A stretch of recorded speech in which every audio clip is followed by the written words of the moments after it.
All right, fans of music, welcome back. It's Dave. It is the Real Music Observer, observing real music in real time for real people just like you, just like me.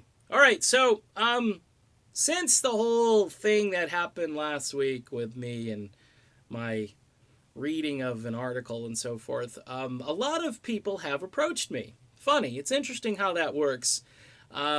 Typically, when they see a video of mine, I did like this self pity video and stuff, and a lot of people watched it, which is odd because typically, if it doesn't have the headline, Fleetwood Mac is doing blah blah blah, people aren't going to care.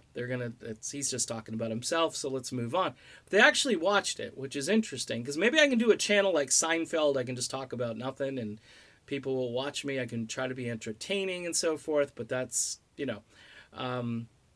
I don't know. I don't think it's going to work.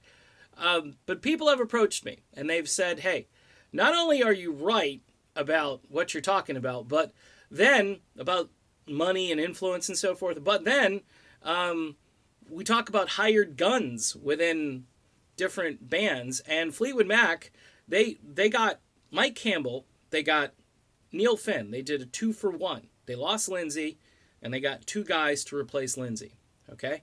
They also have, if you look at their onstage setup, they have another guitarist back there, and they have another keyboard player back there. They got hired guns. And I was told, and these hired guns are there to supplement, to fill in. Now, of course, you've got a primary lead vocalist now who doesn't play any instrument other than what? Maybe a tambourine or a shaker or something? I mean, I don't know. But that obviously is, I don't say it's a problem, but you've got to have people there to make these sounds. The thing with Fleetwood Mac, though, is they've always been a real organic band. They're not like a wall of sound. I mean, Fleetwood Mac is not Def Leppard. By the way, Def Leppard, when I went to see them, they didn't have any hired guns. Okay, it was just them, just out there cranking. Of course, they got two guitar players and, Phil Collin, Vivian Campbell. You don't really need much more firepower. But I guess what I'm trying to say in this video is that nobody finds it kind of odd that these hired guns are out there. And some of them, I just watched an interview with one of them who's in Journey, who kind of ends up being a little bit of a mini celebrity, but yet they don't, I was at the Journey concert, they didn't get introduced.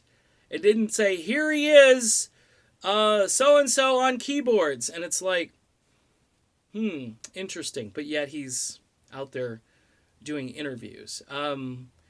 Look, folks, this is all inside baseball stuff. It may not be interesting to you. It's fascinating to me because so much has changed since these bands began. And someone said to me, Dave, these bands they're going out. They're all going out. You're just talking about, dinosaurs that are going to be extinct soon. But it's fascinating to see how these bands are propped up, how they're helped out, how some of the primary members probably don't have a say in what happens and who gets to be in these groups as these hired guns and so forth.